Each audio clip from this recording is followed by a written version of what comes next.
This video will go over question 2 in the exam. A student strikes a tennis ball that is initially at rest so that it leaves the racket at a speed of 64 meters per second. The ball has a mass of 0.058 kilograms. Part A has been left out, so we start with part B. The student strikes the tennis ball at point P. The tennis ball is initially directed at an angle of 7 degrees to the horizontal. It's 2.8 meters above the ground. Okay, so the following data are available. Okay, and then we are asked to calculate the time it takes the tennis ball to reach the net. So to reach the net sort of horizontally, the time that it's going to take, because it travels at a constant speed horizontally, and the speed is going to be the horizontal speed is going to be the horizontal component of this vector, and then we have a vertical component that's not going to contribute to how long it takes to reach the sort of position of the net. So this component here is going to be 64 times the cosine of 7, because that's the adjacent side. This is 64, and this one is going to be 64 times the sine of 7. Okay, so we can say S horizontal is equal to V. Oh, actually, that's not what we want to do. We want to do V equals S horizontal over time. So time is equal to S horizontal over V. And the horizontal, sorry, this is also the horizontal speed. So the horizontal distance to the net is 11.9 meters. And then we want to multiply that, divide that by the horizontal speed, which was 64 times cosine of 7 degrees. Make sure your calculator is in degrees if it's asking you, giving you information in degrees. Let's go to the calculator here. So we have here 11.9 divided by bracket 64 times 7 cosine gives us 0.187 seconds.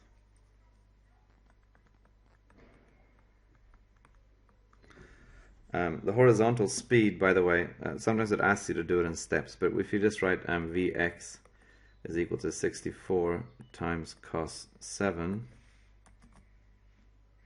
So if you go here, 64 times 7 cos is 63.5 meters per second. So often one of these marks will be given for that step. I did everything in one step here, so you would still get full marks if you did it this way. Show that the tennis ball passes over the net. Okay, so let's have a look at this situation. So if by the time it has reached the net, it is at a height of greater than 0.910, then it will pass over the net. And clearly that's what should happen, because we've been told that in the question. And so what we need to do is figure out how far it's traveled vertically in 0.187 seconds. So if we say t equals 0.187 seconds, s equals question mark, u is equal to 64 times sine 7, and a equals 9.8 meters per second squared, because it's in free fall after it's been hit. Then we should be able to work it out. So let's calculate this first. So that's 64 times 7 sine is 7.799, so maybe 7.8. It's going to be close enough. 7.8 meters per second. 7.80. Let's keep an extra significant figure there. Okay, and then we want to now use the kinematic equation to figure out how far it's gone. So T, S, U, and A. So we want to use S equals U T plus half A T squared.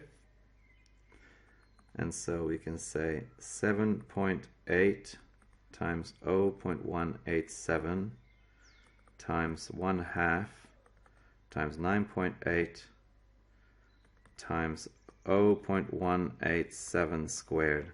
And I've kept everything positive here because it's only moving downwards. So everything is pointing downwards. So we can keep everything with the same sign. Sorry, I changed that to, that should be a plus sign there. So what is this? So 7.8 times 0.187 plus half times 9.8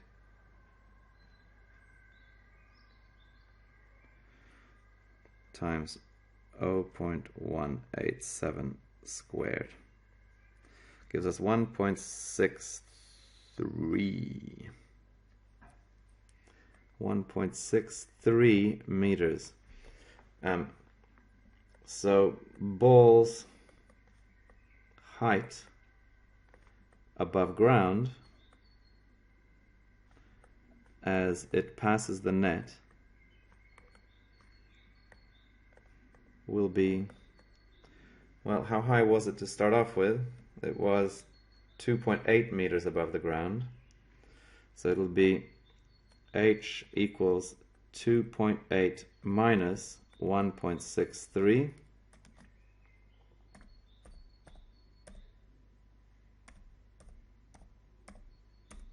is 1.17 meters.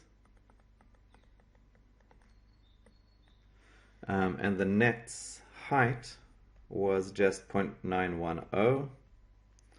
So, and this is greater than net's height, which was 0.910 meters. Okay, and the marks here, you can have one for working the speed out, one for figuring out this height, and one for showing that that's means that it's going to be above the net.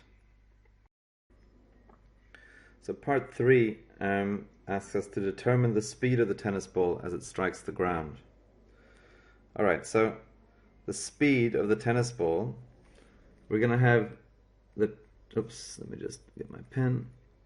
So it's going to be moving with a horizontal speed of v horizontal and a vertical speed, because it will have been accelerating downwards, of v vertical. And so the total speed will look like this, v total.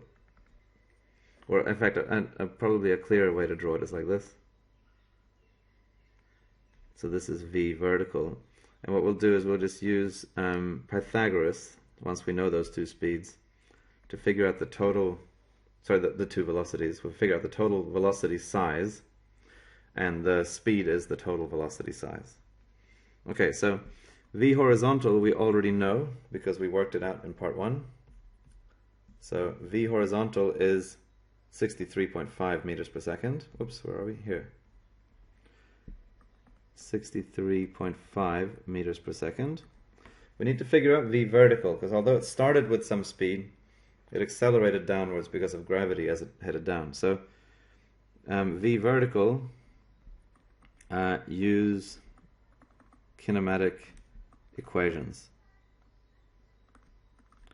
So we can say v equals question mark, u is equal to 64 times cos 7, and that is 64 times 7 cos gives us 6. Sorry, wrong one. So it's not cos 7. This one is sine.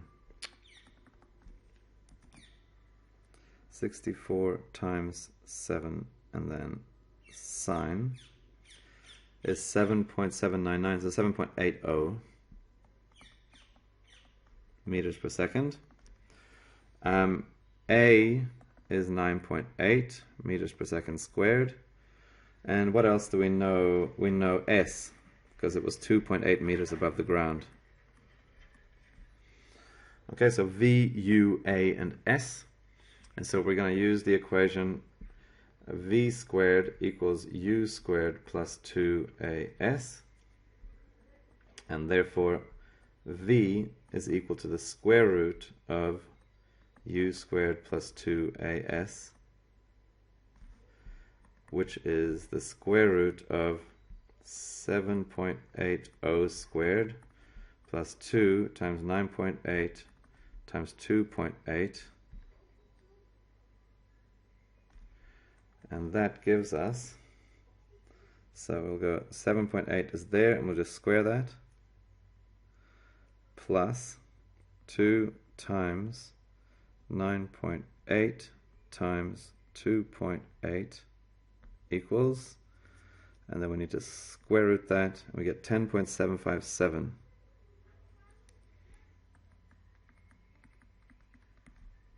And that's meters per second. So that's the vertical speed when it hits the ground. So now V total is equal to the square root of the sum of the squares, right? So that's 63.5 squared plus 10.757 squared. So let's do that. So let's square this, and we'll add to that 63.5 squared. That gives us this, and then we'll square root that and get 64.4 meters per second. And it was only asking for the speed, so we don't need to give the direction. If it asked for the velocity, we'd have to give this angle as well, but this is good enough. Okay, last part of this question. The student models the bounce of the tennis ball to predict the angle theta at which the ball leaves a surface of clay and a surface of grass. The model assumes during contact with the surface the ball slides. In other words, it doesn't roll. The sliding time is the same for both surfaces. The sliding frictional force is greater for clay than it is for grass, and the normal reaction force is the same for both surfaces. Okay, so predict without calculation whether theta is greater for a clay surface or for a grass surface. So the key to the explanation here is that while it slides, there's a friction force acting on the ball, and that friction force is greater for clay than it is for grass. Therefore, horizontally only, it slows down more for clay than it does for grass. The normal force is the same, so the vertical component doesn't change. So if we have the same vertical component and a smaller horizontal component, then the angle will get bigger. So let's explain that clearly in bullet points. It's 3 marks, so let's try to do it in 3 bullet points. Okay. The bounce on clay will have a greater angle theta. Okay, so we've answered the question, and now we need to give our reason. The frictional force is greater on clay, so the ball's horizontal velocity will decrease more as it slides.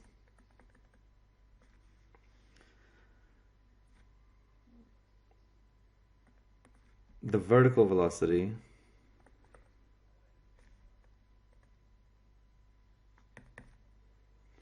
will be the same for both surfaces.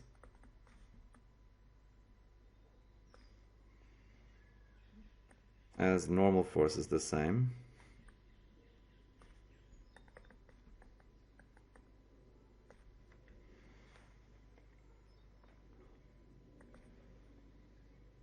And then we can say larger vertical velocity. No, sorry. Same vertical velocity and smaller horizontal means bigger theta. Okay?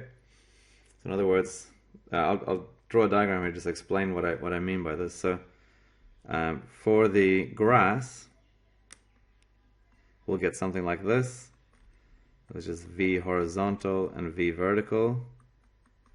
While for clay, because it's slowed down more, we'll get a V horizontal and we'll still get the same V vertical. Same V vertical like this.